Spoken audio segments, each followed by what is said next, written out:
Okay, this is Precious. I remember in my first what will I call it now? I remember my previous video. I said I was going to be taking up the Nebosh IGC courses. Starting with IGC one. Now, this material was given to me in my during my Nebosh IGC training. This is RORC. It's very popular. I don't know if your Nebosh course providers should give you this material, but if you don't have it, you can request for it. I'll just send it to you. It's free, it's not mine, so I can't sell it. I'll just send it to you via email and you read it up, and maybe that will be very easy for you, you know. Anyway, we're starting with IGC 1. The IGC 1 is management of international health and safety, and this is the management part of Nebosh IGC. Now, in the management part, there are so many things that goes with it, but I'll just give an adumbration. Health and safety, let me just say, broken down into three. You have the management, and then you have the field aspect of it. Now, the management aspect controls the field because it's the management that decides how the field or the what would I call it now, the working operations of an organization should be decided. So, if the management system is okay, it is believed that the workplace, the field events, or the the workshops will also be safe. Now, we're going to take it one by one, starting from the background of health and safety itself, so you know what we're talking about.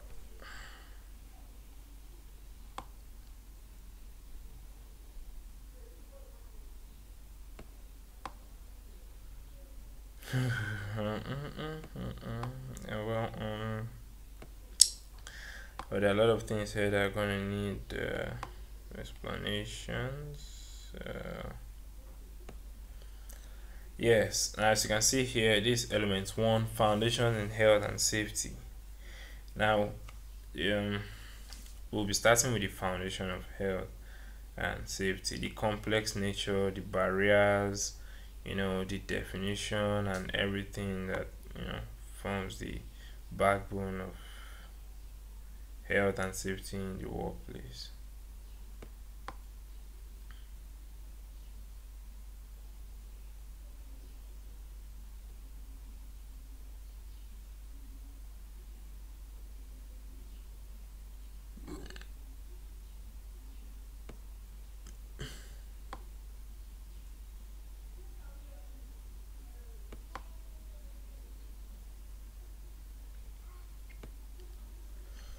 Good. We're beginning.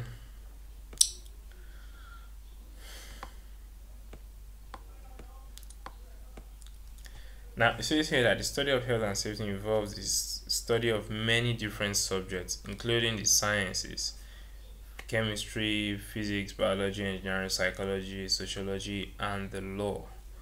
What it means is these disciplines or these professions add up in the backbone or the formation of this health and safety.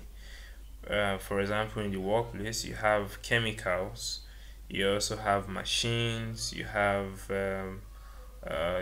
biological agents, even in the workplace. In the psychological aspect, you have human behavior, and you have the law. Talking about the law enforcement agents, all of these things come together to form the rules. The what's the word to use now? Let's just say the formation, the foundation of health and safety. Yes, because health and safety is beyond just the workplace alone. You also have the human behaviors attached, involved too. So most disciplines come together, almost every discipline comes together in the formation of the foundation of health and safety. Now, as it says here too, it also has its barriers. It says There are many barriers to good standards of health and safety in your workplace. Workplaces can be complex, yes, they can be complex. They can also be competing and conflicting demands placed on the people and the organization. Good health and safety practice often relies on the perfect behavior of individuals who sometimes fail to behave in this way. Now, what it means is the workplace is very complex. Now, this is one of the barriers to health and safety in your workplace. It can be very complex because when you have too many operations going on, maybe one operation relies on the other, you know, and then another operation has to interfere with that, and then you have to maybe go against the rule of health and safety in this one just to make this one walk through. It can be a complex issue, so that's one of the barriers. Then you have conflicting and competing demands. Most times, because organizations tend to want to meet some certain goals, they compromise, they go against the standards of health and safety, and then they do what they shouldn't do. For example, maybe an organization needs to transport maybe some um, 2 tons of timber. They have to transport it to another organization, another firm somewhere. And then because they have to meet the deadline, they put so much pressure on the driver. They overload the vehicle because they want to meet supply. These are hazards. When you overload the vehicle, and then when you put so much pressure on the driver and then give him limited time, it could affect. Now this is where human behavior comes in, psychological effects, and all of these things, just to meet up. um just because wanted to meet their targets, or business target, they had to compromise and go against the rules of health and safety. And that's one of the things. So one of the barriers to health and safety, you have the complexity of the workplace, conflicting and competing demands, and then you also have the behaviors, human behaviors. Yes, human behaviors is another one. Sometimes maybe a person who doesn't feel that some things are necessary to be done in the workplace. For example, wearing of PPE. Some people are not comfortable wearing personal protective equipment for a long time. Maybe hard hat, or a breathing apparatus. They feel comfortable wearing it for long periods, but it is needed. Another thing too could be if perhaps they are not okay with the working environment or with the kind of job they're doing. They wouldn't really go by the rules. Yes, they just feel there's no point, there's no need, they're not enjoying their job. you know Another thing too, if they are not trained, if the workers are not trained, they may not understand the essence of health and safety. They might just feel it's just one thing imposed on them that they must do. And so these human behaviors too can conflict, can be a barrier to um, health and safety. Now I'm going to do some explain some definitions here. One, health.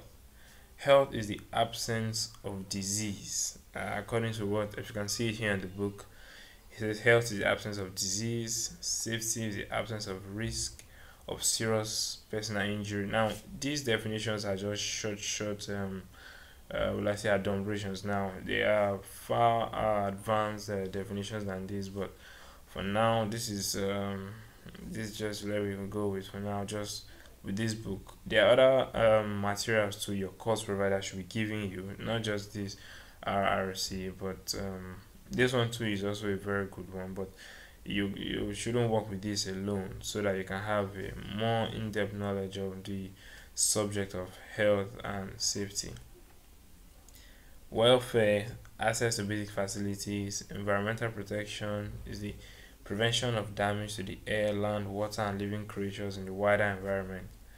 Accident is unplanned, unwanted event that leads to injury, damage, or loss. Yes, that's what accident is. An unplanned and unwanted event that leads to injury, damage, or loss of persons, loss of lives, loss of property, loss of so many things. Now we'll come to all of these later. Then dangerous occurrence is a specified event that has to be reported to the relevant authority by statute law.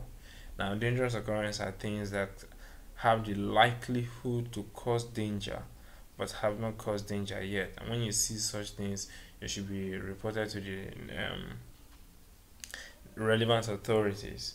For example, if maybe you see a short circuit or you see a exposed live cable, you shouldn't just leave it there and move on. You should report it to the, yes, that's a dangerous occurrence. Yes, when an event that happens that has a likelihood to cause. Now hazard is something with the potential to cause harm. Hazards are everywhere, even in the workplace. You can't completely eliminate them because almost everything has the potential to cause harm. Almost everything. The best you can do is to reduce the chances. Yes, is to reduce them as much as possible. Now, risk is the likelihood that a hazard will cause harm in combination with the severity of damage or loss that might occur. Now, risk here means the chances that a hazard will cause harm and the severity in combination with the severity. What I mean is, for example, if a live cable is exposed, now that is a hazard, and then somebody comes in contact with it. Now the risk here is this. Now the amount of shock, or let me say the quantity of electricity that will be passed into that person, and the dangers or the result of that electricity being passed into that person, will it cause him to will it lead to death, will it lead to just ventricular or a heart sickness or something? Is it going to throw him off or something like that?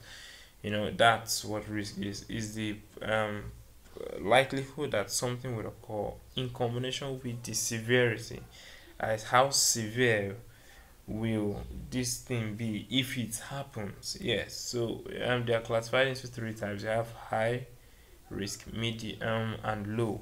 Yes. So the best every organization should do everything possible to ensure that every risk in every job is reduced to low. Yes, that's what I. So let's move on from here. Yeah, just like what I said earlier, the complexity involving too many activities, conflicting and competing demands, and behavioral issues. Yeah. Anyway, I don't know. I'll just stop here for now. Just get to understand the background. If you have any questions, you can reach me and I would get back to you. My details are there. I'll put them there. So I'll see you later in the next video.